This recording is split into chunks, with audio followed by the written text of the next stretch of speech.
Students अस्सलाम वालेकुम व रहमतुल्लाहि व बरकातुहू। बेटा मुझे उम्मीद है कि आप सभी घर पे ठीक से होंगे। एक्चुअली बेटा आज हम दोबारा अपनी क्लासेस को स्टार्ट कर रहे हैं। आपका जो टर्म 1 फर्स्ट एग्ज़ाम है, टर्म फर्स्ट एग्ज़ाम आपका कंप्लीट हुआ है। उसके साथ साथ आपकी जो एग्ज़ामिनेशन की एवॉल्यूएशन है वो भी बेटा ऑलमोस्ट कंप्लीट है। अभी भी बेटा कुछ पेरेंट्स हैं जिन्होंने अपने बच्चों की जो आंसर कॉपीज़ हैं उनकी हार्ड कॉपीज़ को हमारे स्कूल के एग्जामिनेशन सेक्शन में अभी सबमिट नहीं किए हैं। तो उनसे गुजारिश है कि वो जल्द से जल्द अपने बच्चों की जो हार्ड कॉपीज़ हैं वो हार्ड कॉपी है अपने आंसर शीट्स की, और वो स्कूल के एग्जामिनेशन सेक्शन में वो वहाँ पे सबमिट करेंगे ताकि हम इन पेपर्स को अच्छी तरीके से और जल्दी से एक प्रॉपर टाइम के अंदर अंदर हम उन आंसर शीट्स को इवालुएट कर सकते हैं। जहाँ तक बेटा अब दोबारा हमारे क्लासेस स्टार्ट हो रहे हैं, तो इसमें बेटा मोस्टली जो आपका टर्म 1 का सिलेबस था वो कंप्लीट हुआ है। कल जूम मीटिंग के दौरान भी मैंने आपको बताया है, टीचमेंट ऐप के ज़रिए मैंने बहुत बच्चों से कहा है कि ऑलमोस्ट हमारा जो टर्म फर्स्ट 1 सिलेबस है वो कंप्लीट हुआ है। उसमें हमने मोस्टली 2 यूनिट्स को देखा है। पहला यूनिट जो हमारे पास है that is matter in our surroundings. उसके बाद जो हमारा दूसरा यूनिट था that is matter around us pure. तो matter in our surroundings and matter is around us pure, तो ये 2 यूनिट्स ऑलमोस्ट हमारे कंप्लीट हो गए। उसके बाद हमने तीसरा यूनिट भी ऑलमोस्ट, उसके कुछ अभी टॉपिक पेंडिंग है। बट यहाँ पे बेटा कुछ बच्चों ने, जब आपकी एग्जाम स्टार्ट हुए हैं तो कुछ बच्चों ने बताया कि हम केमिकल रिएक्शंस के टाइप्स को हमने डिस्कस किया है, केमिकल इक्वेशन को हमने डिस्कस किया है। और कुछ बच्चों ने हमें मैसेज किया है कि आप हमें बताइए कि how we can balance a chemical equation. तो केमिकल इक्वेशन को हम कैसे बैलेंस कर सकते हैं? तो बेटा अगर हम, ये आपके सिलेबस का टॉपिक नहीं है, बट बहुत सारे बच्चों ने मुझे बोला है कि हमें इस टॉपिक को फिर से समझना है। ये ऑलरेडी मैंने डिस्कस किया था, इसको हम दोबारा से रिकैप्चुलेट करेंगे ताकि जहाँ पे भी किसी बच्चे को कोई कंफ्यूजन होगा वो बेटा क्लियर हो जाएगा। जहाँ तक बेटा केमिकल इक्वेशन की बात है, जब भी हम बेटा कोई भी केमिकल रिएक्शन लिखते हैं तो केमिकल रिएक्शन में अगर आप देखोगे बेटा, फॉर एग्जांपल मैं यहाँ पे एक सिंपल रिएक्शन लिखूंगा, दैट इज आयरन को मैंने वाटर के साथ रिएक्ट किया। जब भी आप आयरन को वाटर के साथ, तो आयरन ऑक्साइड बनता है जिसकी फार्मूला है Fe2O3 Fe3O2, सॉरी ये आपकी फार्मूला है Fe3O2 प्लस आपके साथ साथ वहां पे हाइड्रोजन गैस भी निकलता है। ये केमिकल रिएक्शन हो गई। अब बेटा जहां तक हम देखते हैं कि केमिकल रिएक्शंस में दो किस्म के रिएक्शंस होते हैं। एक रिएक्शन को हम बैलेंस्ड कहते हैं, एक को हम अनबैलेंस्ड कहते हैं। बैलेंस्ड केमिकल रिएक्शन उसी को कहते हैं जहां पे number of atoms and molecules equal होंगे बोथ साइड्स, क्योंकि रिएक्शन में 2 साइड्स होते हैं। एक को हम रिएक्टेंट साइड कहते हैं,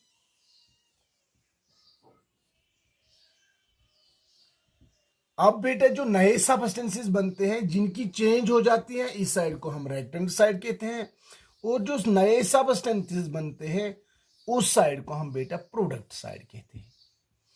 अब जब केमिकल रिएक्शंस में अगर नंबर ऑफ एटम्स दोनों साइड से, that is reactant side and product side से इक्वल होंगे, ऐसी रिएक्शंस को हम बैलेंस्ड रिएक्शंस कहते हैं। बैलेंस्ड केमिकल इक्वेशन या balanced chemical reaction.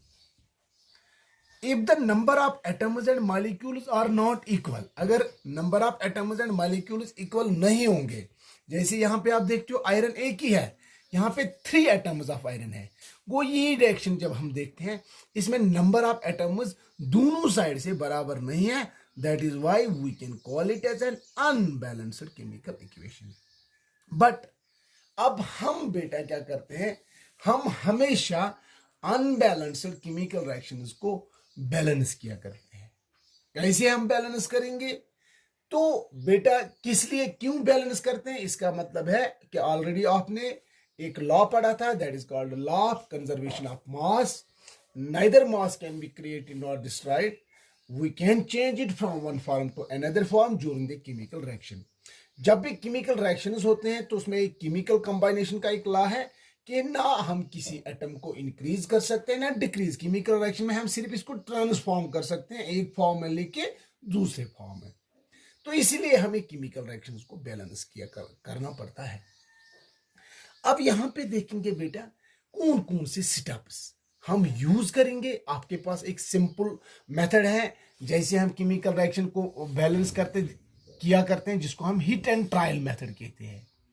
Heat and trial method से हम हर एक केमिकल रिएक्शन को बैलेंस करते हैं। अब बेटा यहां पे आपको देखना है ये हीट एंड ट्रायल मेथड में आप क्या करोगे। जहां तक हम हीट एंड ट्रायल मेथड्स की बात कर रहे हैं, अगर आपके पास कोई भी रिएक्शन वहां पे दी हुई है, कोई भी रिएक्शन आपके पास है, अब बेटा कौन कौन से स्टेप्स आप यूज करोगे। There are various steps which we have to use. अगर हम बेटा पहले स्टेप को देखेंगे, पहले स्टेप में आपको क्या करना है, जब भी आप बेटा कोई केमिकल इक्वेशन होगी, अगर ये वर्ड इक्वेशन होगी तो इसको इक्वेशन में लिखोगे। फॉर एग्जांपल ऐसे पहले स्टेप में अगर वहां पे लिखा होगा iron reacts with water, water के साथ तो आयरन ऑक्साइड बनेगा, इसके साथ साथ हाइड्रोजन गैस। आप बेटा पहले इसको कन्वर्ट करोगे इक्वेशन में। जैसे मैंने ऑलरेडी यहां पे इक्वेशन लिखी है तो इसको कन्वर्ट करने की जरूरत नहीं है, ऑलरेडी यहां पे बेटा मेरे पास केमिकल इक्वेशन है। तो पहले स्टेप में you have to write down the chemical equation. Writing the Skeletal chemical equation, वो Skeletal chemical equation तो मैंने लिखी है। तो Skeletal chemical equation को पहले स्टेप में आप writing, तो that means writing the Skeletal chemical equation। तो Skeletal chemical equation तो मैंने लिखी है, ये chemical equation का skeleton है, उसका स्ट्रक्चर है। अब बेटा जब हम इसके साथ साथ दूसरे स्टेप आप देखोगे, दूसरे स्टेप में आपको क्या करना है, सेलेक्ट द एलिमेंट्स विच ओकर at minimum number of places. तो दैट मीन्स आपको देखना है वो एलिमेंट, आपको वो एलिमेंट देखना है जहां पे number of maximum number of places होंगे, जो ज्यादा होगा किसी भी केमिकल रिएक्शन में। जैसे हाइड्रोजन यहाँ पे भी है, यहाँ पे भी है, इस तरीके से केमिकल रिएक्शंस में हम ये स्टेप्स यूज किया करते हैं। अब बेटा पहले स्टेप में जब आप देखोगे, मैंने आपको पहले ही बताया, पहले स्केलेटल केमिकल इक्वेशन लिखोगे।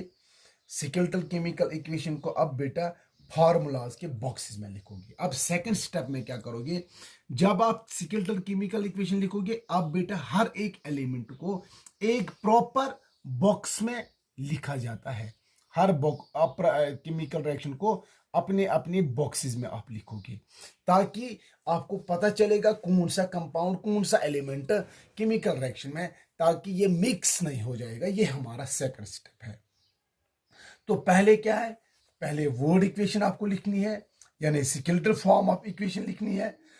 सेकंड इक्वेशन में आप लिखोगे हर एक एलिमेंट को इनक्लोज करोगे एक स्क्वायर में, एक बॉक्स में। अब बेटा तीसरे स्टेप में आप क्या करोगे, number of atoms of different elements. अब हमें देखना बेटा तीसरे स्टेप में आप क्या करोगे, मैं यहां पे आपको बेटा राइट डाउन करूंगा। पहले स्टेप में क्या करना है, वर्ड इक्वेशन वर्ड फॉर्म में लिखना है। इक्वेशन को किस में लिखना है, वर्ड फॉर्म में। इक्वेशन किस में लिखना है, वर्ड फॉर्म में। अब सेकंड स्टेप में मैंने ऑलरेडी बताया है, हर इक्वेशन के एलिमेंट को एक प्रॉपर बॉक्स में आप बेटा राइट डाउन करोगे। अब जो आपके पास तीसरा स्टेप है, तीसरे स्टेप में क्या करना है, लिस्टिंग नंबर ऑफ एटम्स,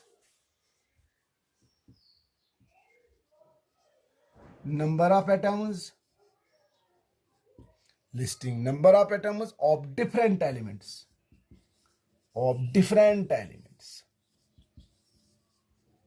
जैसे मैं आपको बेटा बताऊंगा, listing number of atoms of different elements. अब यहाँ पे आप एक ऐसा बेटा तीसरे स्टेप में पहले एलिमेंट्स देखोगे कौन कौन सा है, जैसे आयरन है, जैसे हाइड्रोजन है, जैसे ऑक्सीजन है, ये एलिमेंट्स है। इसके बाद तीसरे स्टेप में number of atoms on reactant side, number of atoms on product side. यहाँ पे हम लिखेंगे नंबर ऑफ एटम्स ऑन किस साइड से, लेफ्ट हैंड साइड, यानी जिसको हम लेफ्ट हैंड साइड, इसको हम कहेंगे number of atoms on right hand side, यानी प्रोडक्ट साइड, इसको आप दूसरा नाम लिखोगे प्रोडक्ट साइड, इसको आप कहोगे रेक्टेंट साइड। तो इस तरीके से अब नंबर ऑफ एटम्स तीसरे स्टेप में नंबर ऑफ एटम्स आप देखोगे, जैसे यहाँ पे देखोगे आयरन, यहाँ पे कुछ नहीं है तो that means number of atoms जो राइट हैंड साइड है आयरन 1 है। जब प्रोडक्ट साइड से देखते हो कितने हैं बेटा 3 है। इसी तरीके से हाइड्रोजन देखोगे राइट हैंड साइड 2 है और प्रोडक्ट साइड भी बेटा 2 ही है। ऑक्सीजन देखोगे राइट हैंड साइड सिर्फ 1 ही है और प्रोडक्ट साइड से बेटा कितने हैं, यहाँ पे 2 है। तो यहाँ पे जब हम इसको देखते हैं तीसरे स्टेप में number of atoms and molecules equal नहीं है। अभी इसीलिए जब इक्वल नहीं है तो अनबैलेंस्ड है, so we have to balance it. अब हमें इस रिएक्शन को बैलेंस करना है। अब बेटे जिस तरीके से ये आपका तीसरा स्टेप है, नंबर ऑफ एटम्स आपने देखे हैं कि किस तरीके से तीसरे स्टेप में आप बेटा ये राइट डाउन करोगे। अब इसी के साथ साथ आपका जो बेटा फोर्थ वन स्टेप है, तो हमें देखना है हाईएस्ट नंबर ऑफ एटम्स, जैसे यहाँ पे आयरन 3 है, यहाँ पे कम है। तो इस तरीके से जो बेटा बाकी फर्दर स्टेप्स है which we will discuss next video में, हम बेटा उसको डिस्कस करेंगे। तो बेटा यहाँ पे एक होम असाइनमेंट रखूंगा मैं बेटा आपको, आपका जो लास्ट टॉपिक था ऑलरेडी, आज का जो होम असाइनमेंट है आप घर में हर बच्चे से ये रिक्वेस्ट है, तुम एक साइंस के रिलेटेड आप बहुत सारे एलिमेंट्स हम डे टू डे लाइफ में यूज़ किया करते हैं, तो आपको बहुत सारे एलिमेंट्स के नाम लिखने हैं, जाने जो आप जानते हो, जिनका आपका नाम भी पता है, उनके सिंबल्स भी लिखोगे। उसके साथ साथ और उन एलिमेंट्स को, यानी जैसे आप देखोगे ऑक्सीजन है, नाइट्रोजन है, या आयरन है, या कोबाल्ट है, कॉपर है, इनके यूजेस भी बेटा आप लिखोगे।